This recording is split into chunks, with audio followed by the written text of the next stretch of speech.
Good afternoon. Welcome to the Midday Mull for Friday, the 24th of October. Reading through 2 Kings with McShane, we read chapter 5, the story of Naaman. He's a Syrian general, mighty man, high up in his king's retinue, but he's got leprosy.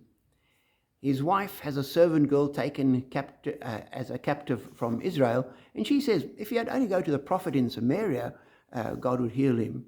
So off he goes. The king doesn't know what to do, and Elisha says, send him to me.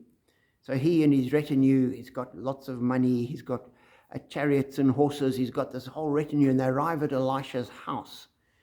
And in verse 10, Elisha sent a messenger to say to him, go, wash yourself 7 times in the Jordan, and your flesh will be restored, and you will be cleansed.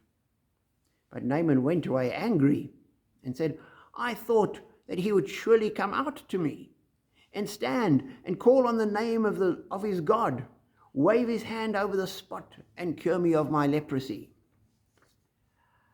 And that's not what happened. And as I read that, I thought, what a change. Here he's expecting this man of great power and dignity with his huge retinue, used to court action and the pomp and ceremony, looking for something like that. And Elisha just sends a messenger with a message, go and do this. He doesn't even come out himself. Little surprise that Naaman's offended. I think in the world today, most people would be offended if that was how they were received and treated as well. And we need to be careful, because so often we do that. As we expect things to go in certain ways. We think if we do certain things, then God will heal us. We expect people to pray for us in certain ways. And there's all these requirements we have, and yet God can work in any way he wants. Naaman storms off his servant and say, just do what he said. You've done something great. Do a simple thing. And he does that. He goes and he dips himself 7 times in the Jordan. And we're told he did this as the man of God had told him, and his flesh was restored and became clean like that of a young boy.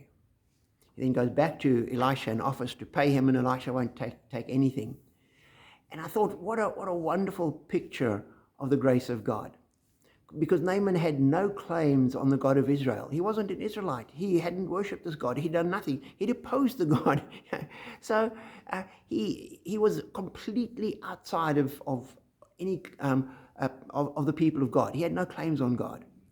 He thought that being the case, maybe he could pay for what he was going to get. If he gave money and he gave clothing and he gave all sorts of stuff, he could do something to deserve what he was asking of the God.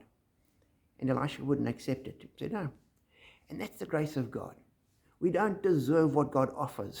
And there's no ways we can pay for what God gives. And yet God does it, because he is gracious and compassionate and loving. And it's all about him and what he's like, not us and what we deserve and what we can claim and what we can pay for. God is a gracious Father. So let us hang on to that and give thanks to God. Be blessed.